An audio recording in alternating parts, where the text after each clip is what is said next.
Welcome to the HCI family of podcasts. We're your source for personal, professional, and organizational growth and development. We share our own original research, explore industry trends, and interview executives and thought leaders from across the globe. Join us for practitioner-oriented content around all things leadership, HR, talent management, organizational development, and change management. Maximize your personal and organizational potential with the HCI family of podcasts.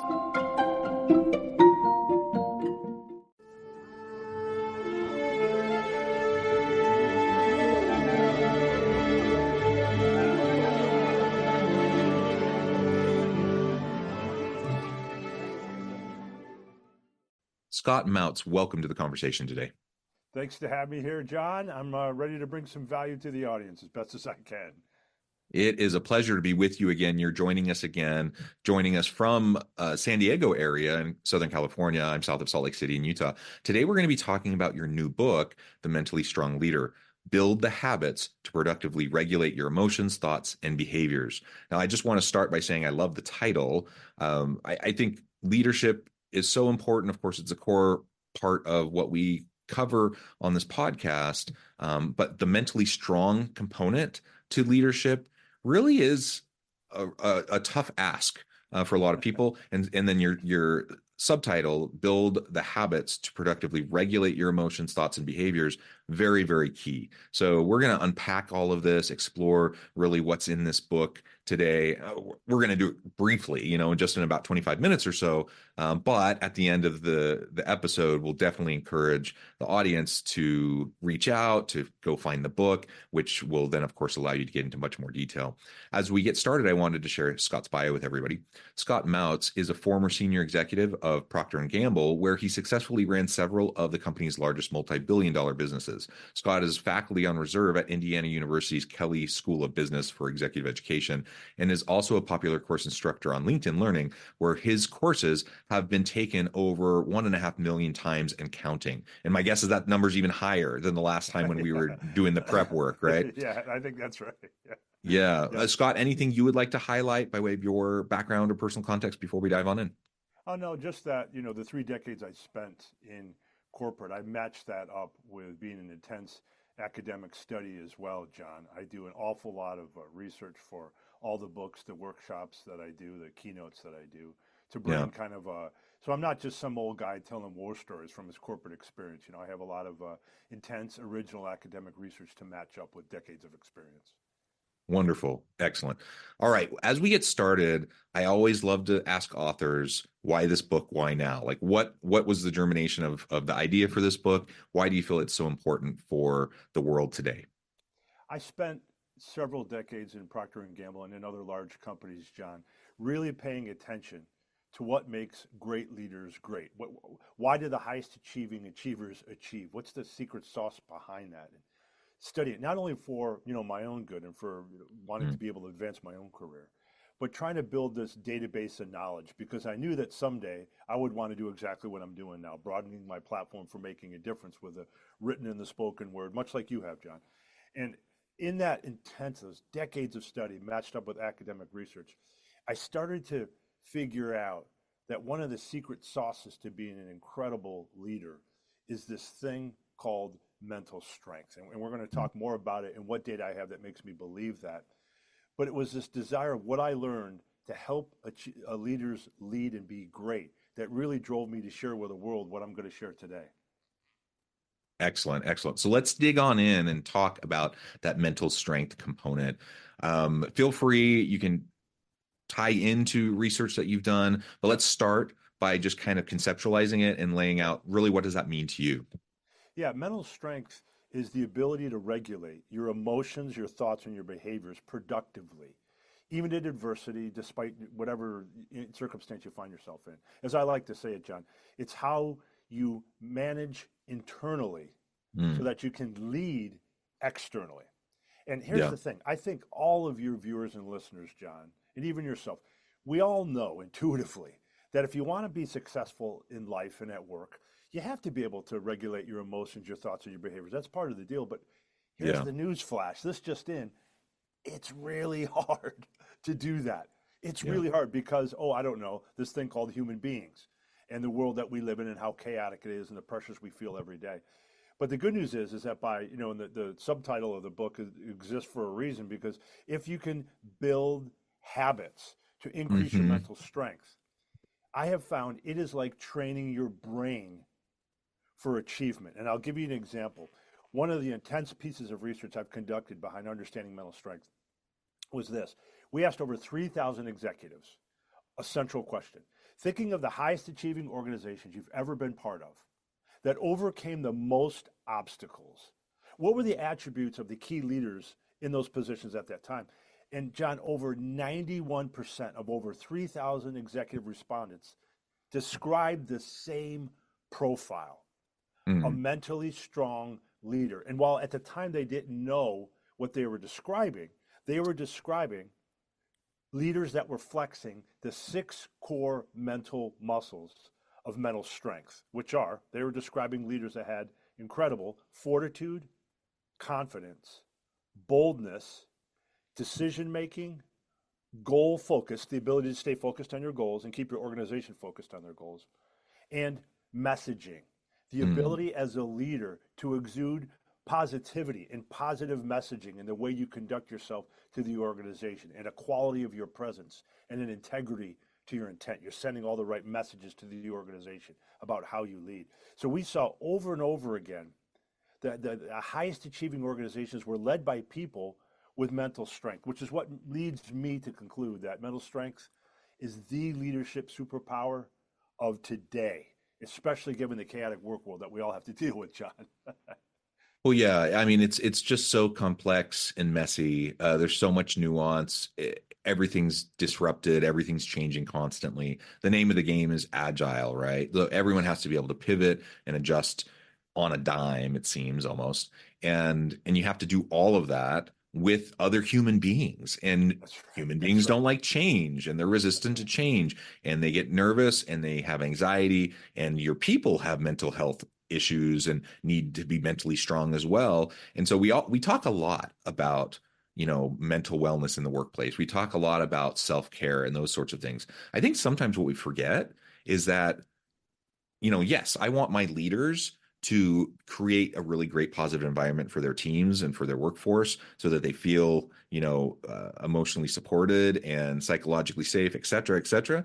But our leaders are dealing with even more complexity. They need it too. Like, so if it's important for me to be able to be mentally strong, it's probably even more important for a leader who has the, I mean, it's not an overstatement to say the lives are in this leader's hand of all the people that work for him or her, because it's not literally life and death in terms of whether you die or live, but it is your livelihood. It is your ability to put food on the table for your family, to have shelter over your head. It is the opportunity to find meaning and purpose in your life through the work that you do.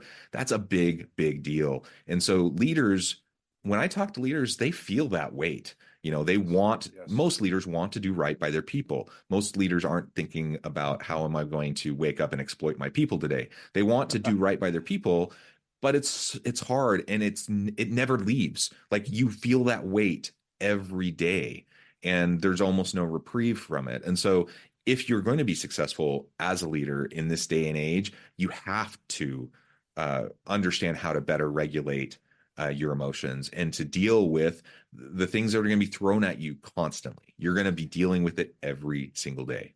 Yeah, and to build on that, John, you're absolutely right. Every single day there is a chance for something to go wrong emotively or with your thoughts and with your actions. Yeah. That's why it's so important. And this is why I spent so much time understanding habit building science and building habit building science into the book, The Mentally Strong Leader, to give the reader the ability to create the actual habits that lead to mental strength and that allow you to increase those six core mental muscles. So, for example, three elements of habit building science built into the mentally strong leader. Number one, I think you know this intuitively, John, but if you want to build a habit at anything, you need repetitions. Yeah. What gives you repetitions? Systems and frameworks. That's Hmm. why the over 50 plus tools that are in the mentally strong leader are all systems and frameworks built, Hmm. tested, validated, and retested to be proven and give you the repetitions you need to strengthen those mental muscles. Second thing about habit building science, we know that a reason that habits never actually get started and get into formulation, if you will, is that people don't know where to start. So Yeah. each habit and each tool of over 50 tools in the Mentally Strong Leader comes with a section titled Your First Small Step. So you know Mm. exactly what to do to start that specific tool and that specific habit to help you build that specific mental muscle. Third point of habit building science built into it. There's a key inflection point in whether or not a habit will stick or not, John. It's what happens in moments of weakness. For example, confidence is one of the big mental muscles that you have to build to be mentally stronger. And I go into depth in that in the Mentally Strong Leader. But let's say you're generally confident, but you have, one of those down days where your boss makes you look like an idiot. You say something dumb in a meeting in front of other people. Somebody else had a brilliant idea and your confidence starts to spiral down. Even though you're generally confident, you're starting to have a moment of weakness. Well, what do you do in those exact moments of weakness? There's a section for every of the 50 tools in the book to help you figure out exactly what to do in those moments when things are kind of spiraling down on you. So it's about building the habits to be able to become mentally stronger, because you're right, John. We face this challenge every single day in trying to self-regulate ourselves. Yeah. And again, I believe in the goodness of people. Human beings Yes, are messy. We all have our yes, baggage. We're all yes. dealing with stuff. And so it's hard to get up every day and to be your best self with the people around you, even when that's your intention. But I do believe that that is most people's intention. And so then it's a matter of how can we show up for each other to support each other. Right. And like you said, the building those systems to develop the habits is going to be really important for a leader. But also think about how you doing that will provide a great model for your team. So, especially during the pandemic, like we talked about mental health and mental wellness in the workplace before the pandemic, but it got a real spotlight during the pandemic, because people recognized the anxiety and the stress that people were feeling because of pandemic issues and forces. And there was a heightened kind of expectation on leaders during that time to be, to show emotional intelligence, to show empathy and compassion for your people, to be supportive. And I think all of that's wonderful. Like I want leaders to do that. But how do you do that? It's a hard thing to do, and it has to start with modeling it with yourself. If you Yes. can't do it yourself, you're not going to really be able to support your team to be able to do it as well. So one of the byproducts, I think, of what you're describing in your book is not only is it going to be super beneficial to the leader who's learning about these systems to develop the habits to become more mentally strong, but your people notice. They see you and they see how you respond to challenges. They see how you interact with them. And as you grow, you give them permission to grow as well. And you show them a model of how to do that. That's right. It's as much about self-leadership too, John. And you also see that change in yourself. I debated for the longest time in the title, The Mentally Strong Leader. I didn't want people to take away it's only for leaders in an organizational setting. Yeah. Yeah. It's also for self-leadership and Yeah. how much stronger we feel about ourselves at life, at work, of course, but also in life when we know we're controlling our emotions in a good way. And I'm not talking about not having emotions. That old adage of check your emotions at the door is baloney. It never works. It's about how to Yeah. control those emotions productively and your thoughts and your behaviors. And that's one of the reasons why I'm so drawn to this concept of mental strength and trying to bring it to folks on how exactly to become mentally stronger. Yeah. Awesome. And I think I'm just doing some self-reflection here as we're Yeah, yeah, talking. And, I think overall I do a generally good job. I think a lot of people describe me as fairly even keel, someone yeah. who can deal with difficult issues in a productive way, etc. But there definitely are things that trigger me. We all have those things, right? Yes. And there are certain things because of my own background, my own baggage, all the stuff we won't go into. But there's certain things that if they happen a certain way, if I'm not aware of what's going on, those emotions are visceral and they're real and they're immediate. And my reaction in the moment, unless I'm aware of what's happening, is usually not positive. Like it's usually me overreacting to someone who is well intentioned, who just stumbled into something that is related to baggage that I have that I'm now projecting something onto them. So like as I reflect on myself, I'm like, okay, like I know some of these things that have happened over time that have shown up in ways that aren't productive. I know that those things happen. So why do they happen? How can I choose to respond to those emotions as they're happening? It doesn't mean I ignore them. I don't put my head in the sand. I don't pretend. I'm not, it's not Pollyanna-ish, and I'm not just pretending like everything is great when it's not. But That's right. it's recognizing and meeting people where they're at and where you're at in a much more productive way if you have those regulation tools, the emotional regulation tools at the top of your, the tip of your brain, in your hands when those issues arise, so that hopefully the next time I get triggered that way, I can take a few deep breaths, I can step back, I can remember the person that's standing in front of me, that they're probably not trying to like dagger me in the heart and twist it. And I can be much more productive, and we can have a good dialogue around whatever the issue might be, right? That's right, John. In that journey that you speak of, there like nobody, no one would ever expect you, John, to be able to control all your emotions, all your thoughts, all your behaviors all the time. You don't have to work on all six of those core mental muscles to still be mentally strong. The opposite of mentally strong is not mentally weak. We all Yeah. start with a baseline of mental strength. It's just about knowing which muscle to work on at which time. Just like when you go to the gym, you don't go to the gym every day, all the time to work on every muscle, right? Maybe Wednesday is back day, Thursday is leg day, Friday is arm day. And with the mentally strong leader, the good news is readers can take a mental strength self-assessment. It's 50 Mm. questions that have been validated time and time and time again over years, perfected, so that it can identify what your overall mental strength score is. Then you also get your own score by mental muscle. So how do you score on fortitude, confidence, boldness, decision making, goal focus, and your ability to message positively to others, to those around you? How do you score on those? Then, knowing that, you can put together your own customized mental strength training program. So this Mm. journey and the challenge you were speaking of, John, that you face every single day, it doesn't mean you have to be mentally strong to all people all the time with every muscle. You can build your customized mental strength training program and work on the muscles as you need to over time, as long as you stay in the gym and keep working. Because if you don't go back to the gym ever, you get flabby, right? So you just have to keep working at it over time at your pace. Yeah. And in my experience, people are pretty generous and forgiving towards Yes, people they see that are making an effort. Like we all yes, know we're all human, we all have our stuff.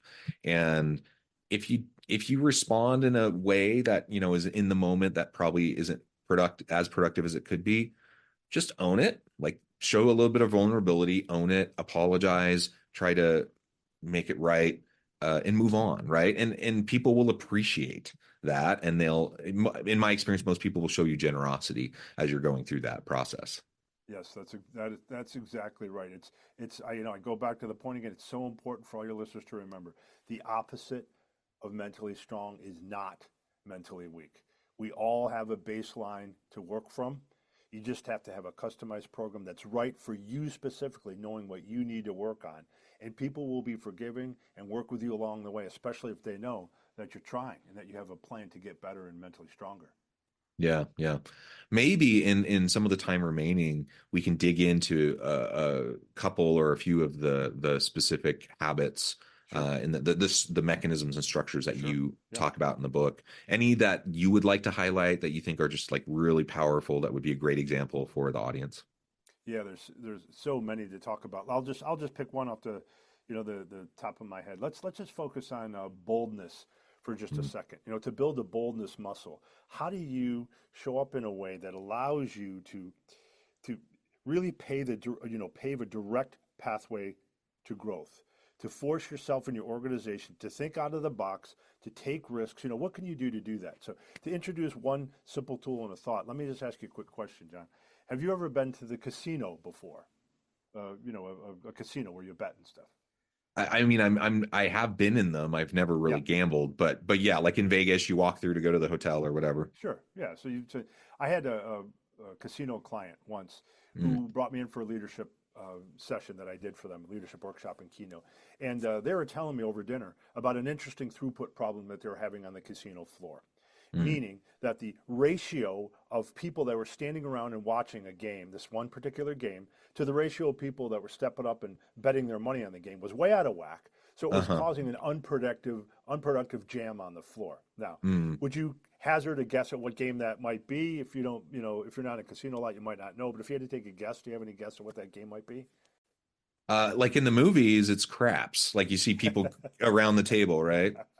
And in life, it's craps too that I'm talking about. Excellent guess, John. For those of you that don't know what craps is, it's a game that's in a table. It's kind of sunken. You roll dice. It's a game of chance with dice.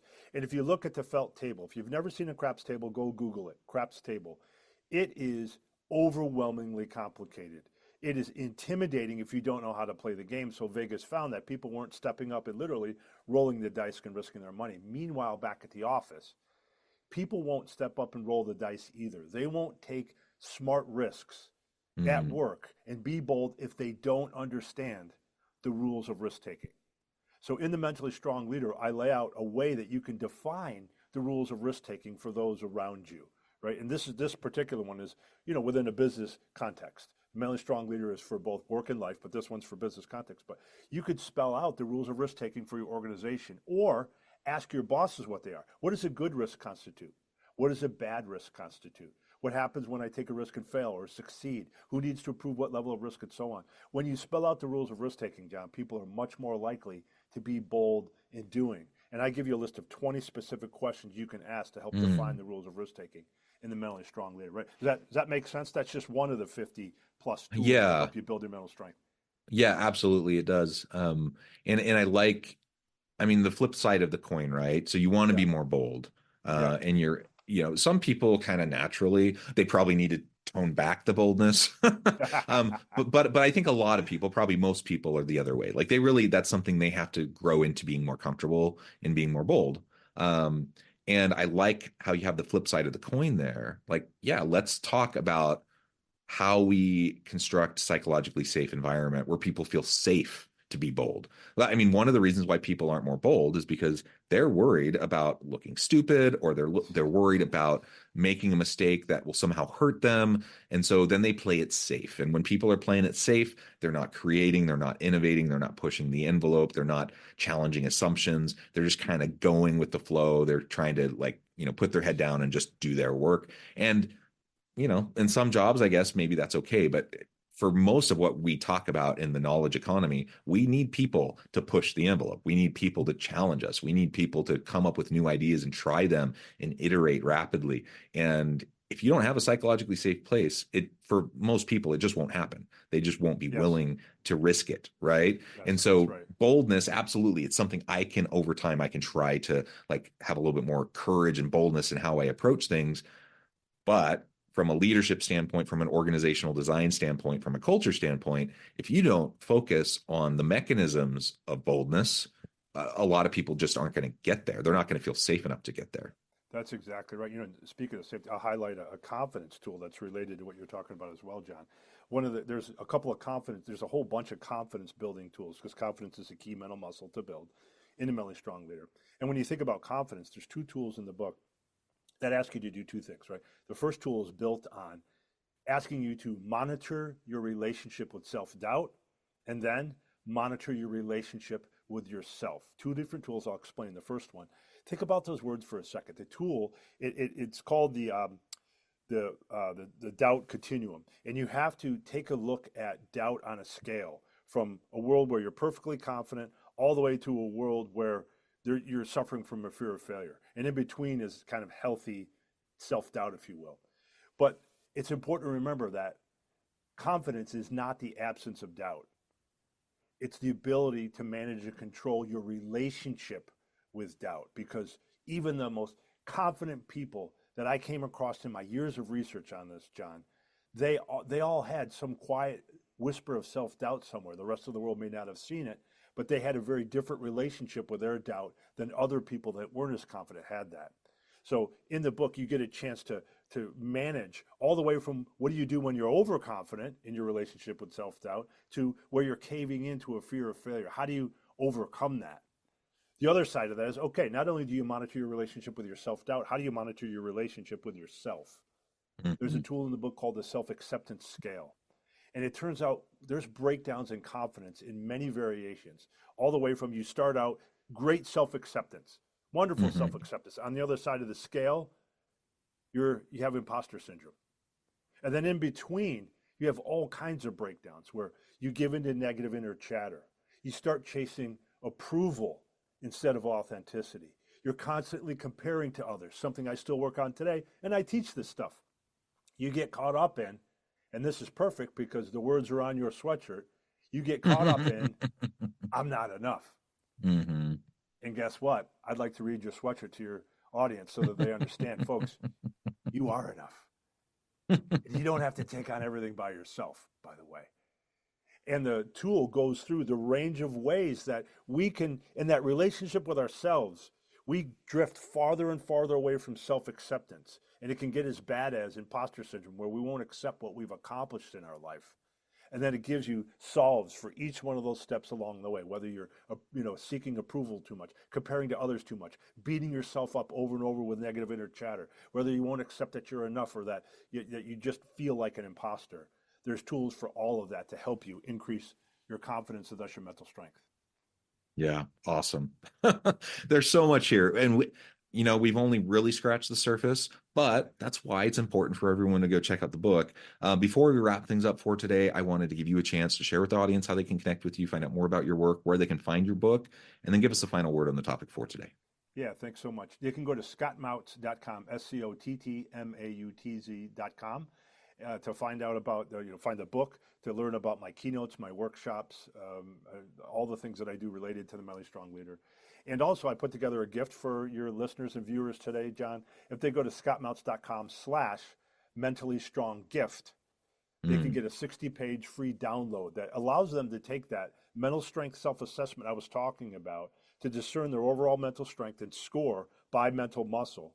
As well, it provides questions that help you and prompts that help you get the most out of the book, The Mentally Strong Leader. So scottmautz.com/mentally strong gift. You'll get that free 60-page PDF. And in terms of last, parting message, I would just encourage people to remember that the opposite of mentally strong is not mentally weak.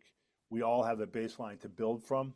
You absolutely can do that. You can start doing the things that will build your mental muscles, which we have shown correlates precisely to achievement. It's the leadership superpower of our times and self-leadership superpower of our times. Awesome. Scott, thank you so much. It's just been a real pleasure. I encourage the audience to reach out, get connected, find out more about what Scott can do for you. Check out the book. And as always, I hope everyone can stay healthy and safe, that you can find meaning and purpose at work each and every day. And I hope you all have a great week.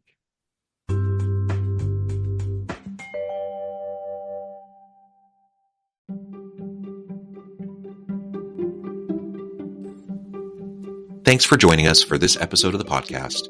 We hope you stay healthy and safe, and please join us again soon.